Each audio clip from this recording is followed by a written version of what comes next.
বিসমিল্লাহির রহমানির রহিম। হে সমস্ত জগতবাসী, আজ আমি শামীম আলী চিশতি আপনাদের সামনে যে আলোচনা নিয়ে হাজির হলাম, সেই আলোচনাটি খুবই কঠিন বিষয় এবং বোঝার বিষয়, এবং ইহকাল ও পরকাল আমরা সামনে সাধক যারা, এই সাধকরা কি ভাবতেছে, কি করতেছে, আজকে তাদের নিয়ে এই আলোচনা। শরীয়তের ভাষায় আমল বলা হয়, এক ভাষায় কর্ম বলা হয়, আর অন্য ভাষায় সাধনা বলা হয়। তো আমল, কর্ম, সাধনা, এই জিনিসগুলো মানুষ যখন করে, করার পরে সেই মানুষটি তার জীবনে কি ঘটে এবং সেই জিনিসটি ঘটার পরে তার জীবনে আর কি জিনিস ঘটাতে হবে, আর কি জিনিস করতে হবে, আজকে এই সম্পর্কে আলোচনা করব ইনশাআল্লাহ।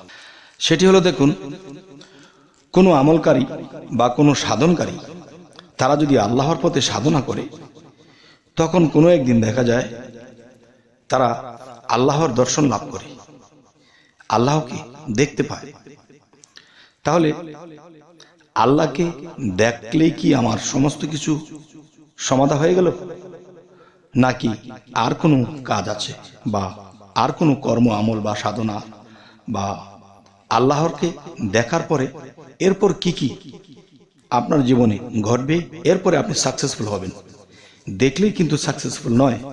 সেটি হলো কেমন, দেখেন, যদি আপনার যৌবনকালের একটা কথা আপনি মনে করবেন, যে আপনি কোনো মেয়েকে দেখেছেন, আপনি তাকে বিবাহ করবেন, তখন আপনার আত্মীয় স্বজন, বাবা মা, তাদেরকে পাঠিয়েছেন, সাথে আপনিও গিয়েছেন।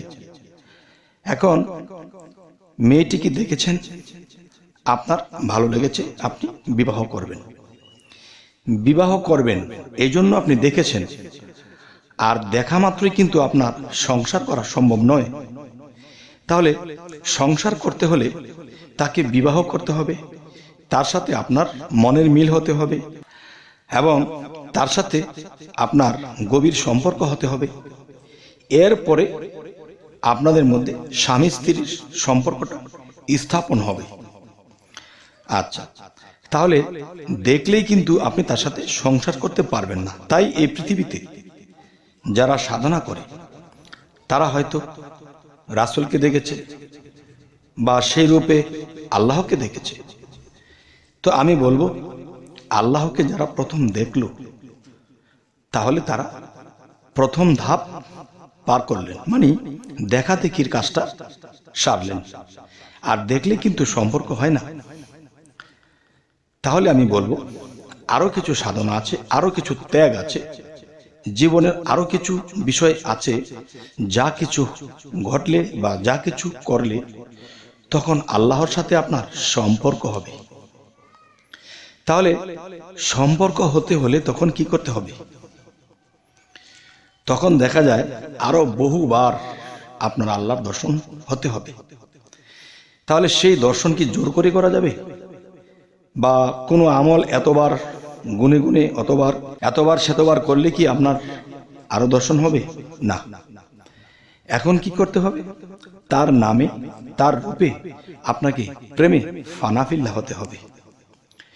এই ফানাফিল্লার স্তরগুলো যখন আপনার কাছে যাবে বা খুব নিকটবর্তী হয়ে যাবে, তখন আপনি পলকে পলকে তাকে দেখতে পাবেন। একটা হয়েছে জীবনের প্রথম একবার দেখা, আর সেই দেখাটি কোথা থেকে এসেছে? প্রেমের মানুষ বলে তারে পিঞ্জর হতে ছেড়ে গিয়া ঘুরে আবার আসতে পারে। এই দমের কোঠায় চাবি দিয়া হাস্তিকে নেস্তি করিয়া ফানাফিল্লার হালে গিয়া শ্রীকলা নগরে পরম বন্ধুর হবে দেখা বর্জক শহরে।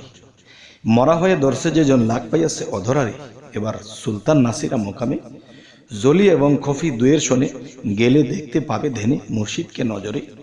আপনাকে হারাইলে পাওয়া যায় মাসুকেরে, এবার মুর্শিদ রূপ মিশিলে পরে তারে দেখিতে পারে। যে তারে যে দেখিতে পারে, এটা কিন্তু প্রথম ধাপ আল্লাহকে দেখার।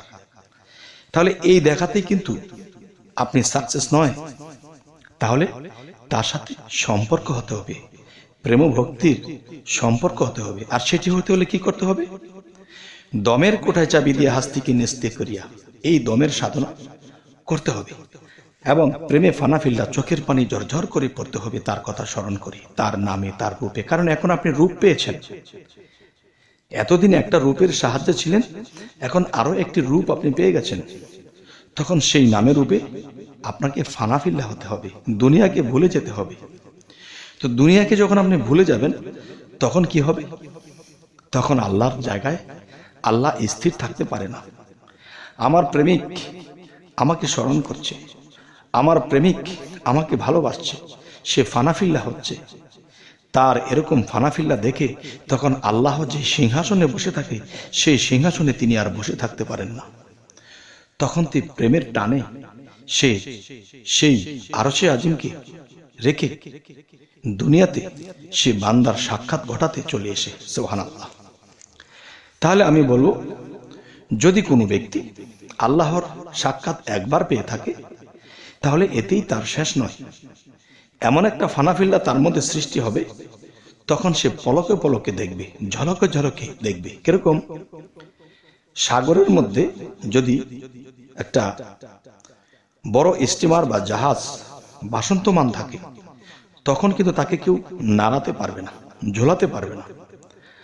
আর যদি সাগরে বাতাস হয়, আর সেই বাতাসে যদি ঢেউ হয়, আর সেই ঢেউয়ের তালে তালে সেই জাহাজটি ঢলতে থাকে, ঠিক কোনো মানুষের জীবনে যখন ফানাফিল্লা এসে যায়, তখন সেই মানুষটি সেই আল্লাহর ধ্যানে, আল্লাহর খেলে, আল্লাহর জিকিরে সবসময় সে নিজেকে কাঁপতে থাকে, ঢলতে থাকে। তখন কেউ যদি চায় সেই মানুষটিকে থামিয়ে দেবে, তা পারবে না। কেননা একটি জাহাজ সহজে নড়ে না, আর যদি নড়তে থাকে তাহলে এরকম 1000 লোকে তা থামাতে পারবে না। তাই আমি বলতে চাচ্ছি, হে সমস্ত জগতবাসী, হে সমস্ত সাধকগণ, আল্লাহর পথে যারা সাধনায় আত্মনিয়োগ করেছে, আর আল্লাহ কিন্তু সূরা সাফফাতের মধ্যে বলেছেন, যারা আমার পথে সাধনায় আত্মনিয়োগ করলো আমি তাদেরকে পরিচালনা করব। দেখুন, সেই ব্যক্তিকেই তো পরিচালনা করবে যে নিজেকে পবিত্র করলো সেই সকল কাম, এবং সেই পবিত্র মানুষের মধ্যে সেই মহাপবিত্র যিনি আল্লাহ, তিনি তার মধ্যে বিলীন হয়ে যাবে। তখন বন্ধুর প্রেমে আরেক বন্ধু থাকতে পারে না। তাই বলবো কি, যখন মানুষ প্রেমে ফানাফিল্লা হতে হতে হতে হতে এমন একটা অবস্থা হয়, তখন সেই প্রেমের ঢেউয়ের তালে তালে সে বারবার তার নিরঞ্জনকে, তার আল্লাহকে দেখতে পায়। তখন যতই দেখে ততই পাগল পাগল হয়ে যায়, যতই দেখে ততই পাগল পাগল হয়ে যায়। তাহলে আমি বলবো, যদি কারো জীবনে এটা আসে, তাহলে সে দ্বিতীয় ধাপ, মারেফত ও হাকিকতের দেশের দ্বিতীয় ধাপ পার করলেন। আচ্ছা, তো এবার আসবো তৃতীয় ধাপ, হলো শেষ ধাপ। একটা হলো ফানাফি শেখ, পীর সুরতে ফানা হয়ে যাওয়া।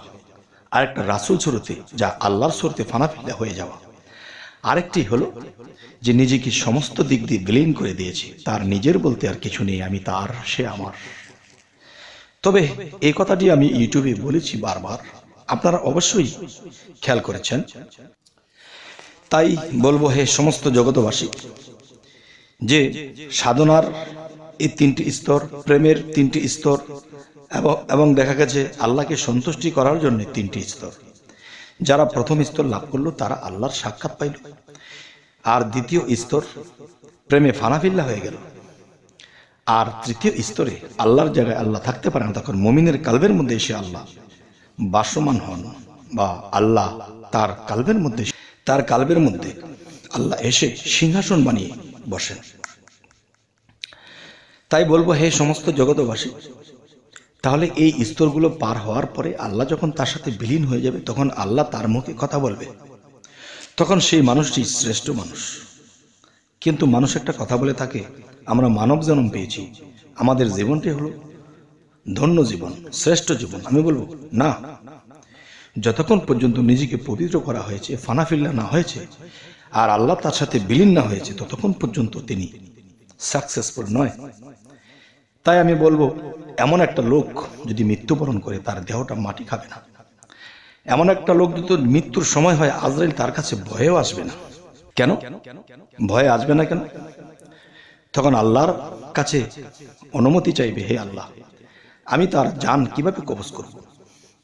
সে তো আপনার বন্ধু, তার যদি কষ্ট হয় সেই কষ্ট তো আপনারও হবে। তাহলে আমি কি করব? তখন বলল, তার জান বা তার রূহ কবজ করতে তোমরা তার কাছে অত নিকটবর্তী যেতে হবে না, দূর থেকে তোমরা আমার নামের উপরে এই কাজটি করবে। সেই কাজটি কি? সেই কাজটি বাবা আমি ইউটিউবে বলতে পারছি না। তখন আজরাইলের হাতে অটোমেটিক তার আত্মাটা চলে যাবে। তাহলে দেখেন, এই পৃথিবীতে একটা মশা আপনি যত আরাম করে ধরবেন না কেন, সে কিন্তু কষ্টই পাবে। তাহলে একটা মানুষ ক্ষুদ্র, তাহলে একটা আজরাইল আকাশ পাতাল নিয়ে অনেক বড়। সে যদি আপনার জান কবজ করতে আসে, সে যত আরামের সাথে ধরুক, আপনি কষ্ট পাবেন। তাহলে এই জন্য আল্লাহ তাকে বলে দিলেন, আমার বন্ধুকে তুমি স্পর্শই করবে না, দূরে থাকবে, আর সেখান থেকে এই কাজটি করবে, তার আত্মাটা তোমার হাতে এসে যাবে, তুমি নিয়ে চলে আসবে। তাহলে আমাদের এই যে জগৎ, সেটি হলো রুহানি জগৎ। আত্মসাধন করি, রুহানি সাধন করি, এই সাধনাগুলো করি। যারা সাকসেসফুল হবে ইনশাআল্লাহ, তারাই প্রকৃত শ্রেষ্ঠ মানব। আর আল্লাহ কি বলেছে? আমার বন্ধুদের কোনো ভয় নেই। আমার বন্ধু যারা, তারা কোনো চিন্তিত হবে না, তারা নির্ভয় সুখ স্বাচ্ছন্দ্যে তাদের কাটবে জনম জীবন, ইহকাল পরকাল সমস্ত কিছু। হে সমস্ত জগৎবাসী, যদি আমি আজকে আপনাদের সামনে এই কথাগুলো বলে থাকি, তবে এই কথাগুলো খুবই উচ্চ স্তরের।